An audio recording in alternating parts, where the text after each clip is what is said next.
What's going on, YouTube fam? This is Deontay with Danny and Deontay After Dark. I am your host. Welcome back to the channel. If you're new to the channel, if you'd be so kind to hit that subscribe, ring that notification bell icon so you get all notifications on all new content that we drop on this channel. Make sure you select all. Also, hit that like. It's free. Just to hit that like. It supports the channel and keeps us in the algorithms. So I'm back with a new video regarding an update on Derek Chauvin, who was stabbed 22 times in prison.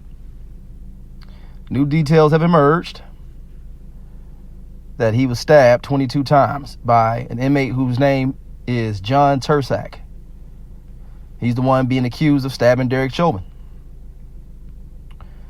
Now, the inmate allegedly stabbed Chauvin. He allegedly did it in federal prison. And now he's going to have charges now with of attempted murder, assault to commit murder, assault with a dangerous weapon, and assault resulting in serious bodily injury. Now, documents do allege that he stabbed Chauvin with an improvised knife, meaning like a shank, I guess. I don't really know the prison terminology, thank God. In the law library. So they was in the law library of the Tucson Federal Correctional Institution. And this took place on November 26th, which was Black Friday. He spoke with the Alphabet Boys and said he had been thinking of assaulting Chauvin for approximately 1 month because of his high-profile nature. Wow. You see, this is what I be talking about, man. This is what I be talking about. So he saw an opportunity on Black Friday, and he said he attacked Chauvin on that day because it was symbolic of the Black Lives Matter movement. What in the hell? And the black hand symbol associated with the Mexican mafia charges allege. This guy is freaking out there. Like, he just made, this is what you call psychotic. Somebody that make up something like that in their head. Oh, but anyway, according to the Los Angeles Times, Tursak was sentenced in 2001 to 30 years in prison for carrying out crimes while working as a federal informant. So he only had like 6.5 years left on his time, and he messed it up, man. He was about to come home. He was about to come home, man. Now, he was recruited as part of a 1999 case that eventually brought down charges against members of a Mexican mafia, a gang that he had admittedly joined in 1990, according to court documents. And according to the documents, during this time, he said he authorized assaults of individuals for infractions against the rules and collected taxes from street gangs and drug dealers. Yeah.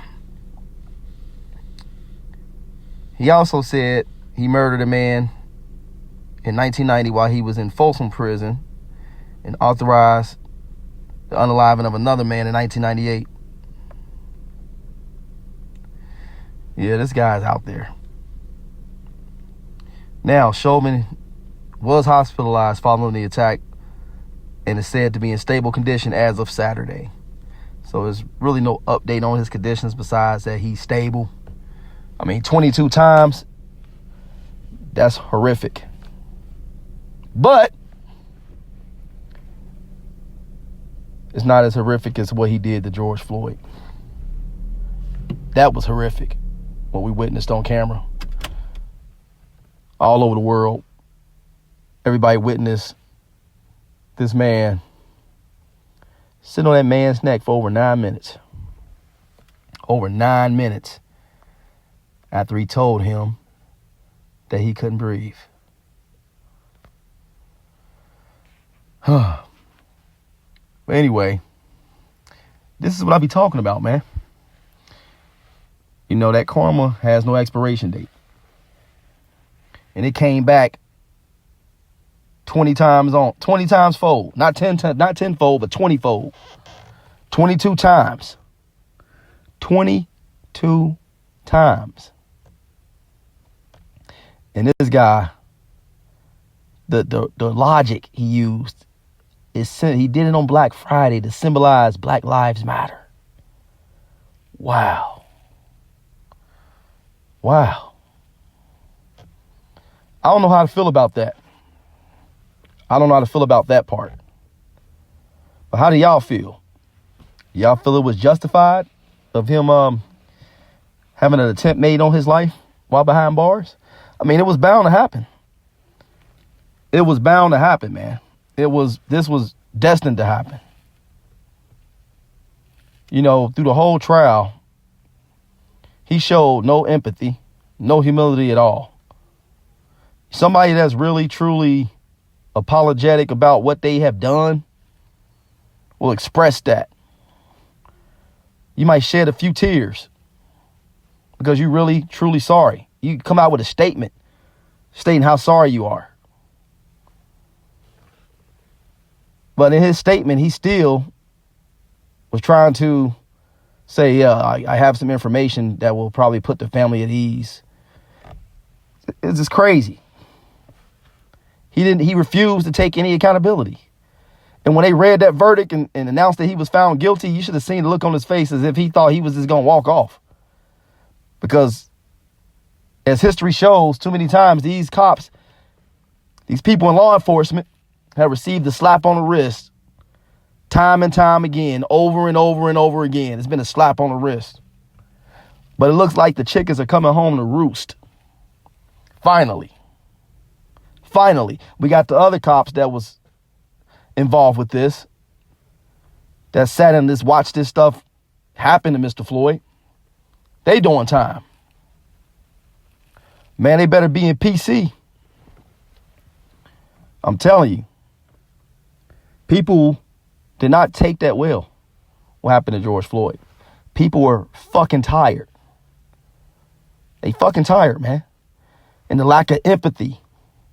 The lack of empathy that these people in law enforcement show. Not all, some. But the lack of empathy is what's going to get them fucked up. Seriously. Do I condone violence against law enforcement? Hell no, because we got some good men and women in law enforcement that do their job to the fullest. And they really out here protecting and serving, laying their life on the line day in and day out, night in and night out. It is some good people in law enforcement. But when you hear about stuff like this and you see this kind of stuff on camera, and if you think back around that period before all this, it was like every 6-7 months or so, we was witnessing somebody getting taken out on camera. Think about the South Carolina incident, New York incident. You know, it was just too much going on. And it was continuing to go on because these tyrants, they get away with it far too much. Far too much. Abuse of power. Straight abuse of power. Too many times. I see it all the time.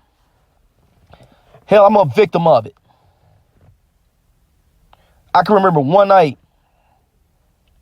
I had just got a newer car, and I had my temporary tag sitting up in the like in the window on the back where it was visible. But this cop followed me and said he couldn't see it. Then he came when he pulled me over and I pulled over. He said, "Oh, I can see it. Never mind. Oh, you got your ID? First of all, motherfucker, that should have been you seen that? That should have been it. That was all. That should have been it. Have a nice night. Why are you asking for ID now? You see all this equipment in my car. It's obvious that I'm on a mission trying to work. And this happens too much. They violate your rights. When you don't know your rights, they will violate you.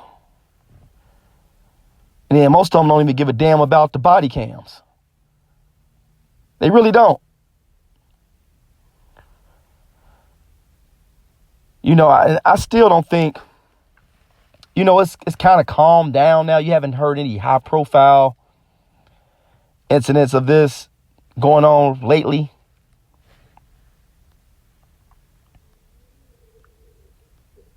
But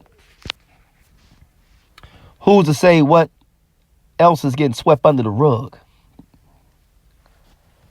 How many other people are taking L's and getting bumped around and abuse of power, rights violated?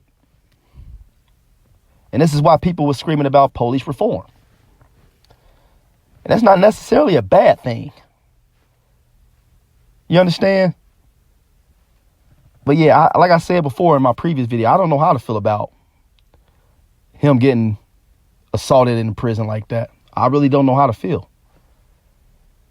I don't want to say the wrong things because I don't know what to say. Besides, George Floyd didn't deserve what he got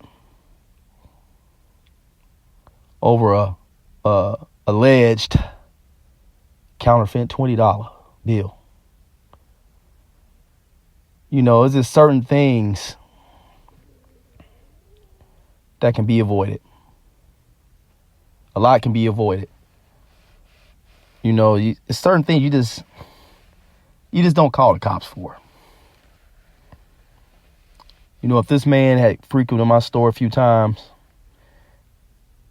and he passed me a counterfeit 20 or whatever, I would have said, hey man, it's a counterfeit, man. But what you need, man? Go ahead and get what you need. Put it on the tab for you. You just pay me when you have it. Won't do that for everybody, but if there's somebody that frequented the store a lot, I'm gonna look out, man. That's part of community. And I lived amongst the community where if I didn't have it, and I went into the corner store, I had the Arabs. Oh, brother, you just pay me back later. No, go get what you need. Take what you need, just for you, my brother. And that's what it's all about. You know what I'm saying? I used to be on some hard times back in the day, but there's a certain shit you just let go. You got to know when to choose your battles. This all could have been avoided. All of it. Over a fucking counterfeit $20 bill that was allegedly you thought was counterfeit. Who knows if it really was a counterfeit 20? Who knows? Who knows if who knows what? You know what I'm saying? It's crazy, man. But I don't know how to feel about this guy getting hit up like that behind bars. I don't feel sorry for him. I know that because he didn't feel sorry for anything. Just the face expressions, the lack of empathy. That's the main thing that really got to me as a human being with humility, was the lack of empathy, the lack of it. It was none. None at all. The way they handled him, it was that film was disturbing. That footage was very disturbing. It really was. So do I feel sorry that he got hit up like that? Hell no. I'm unapologetic about that. I just hope this sends some kind of shockwave, some kind of ripple effect through law enforcement nationwide. That if you get caught abusing power, or you get caught doing something like this that requires you to go and serve time, and you end up behind bars, this is the consequence, man. People are tired. You dealing with psychos behind bars, man. People that's been sitting there for 20, 30 years.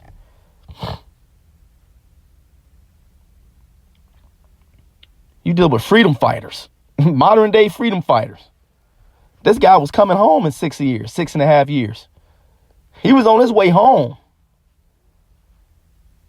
He didn't give a fuck.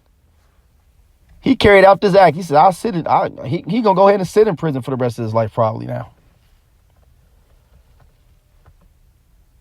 See what I'm saying? There's people out here with nothing to lose, man. Nothing to lose. And when you have law enforcement out here committing heinous acts like Derek Chauvin did, apparently they have nothing to lose either. Because he just thought he was just going to get away with this shit.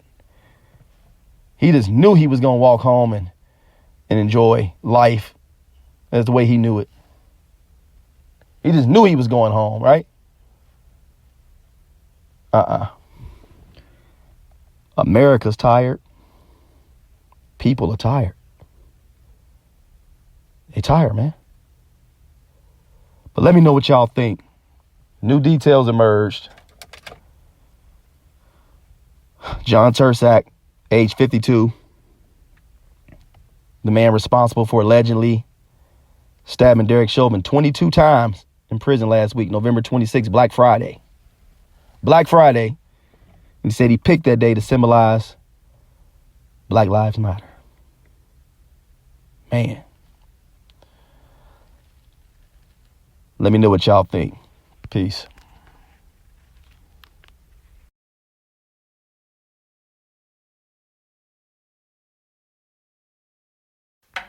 For more content, don't forget to smash the like, subscribe, and leave a comment in the comment section below. Thank you for watching.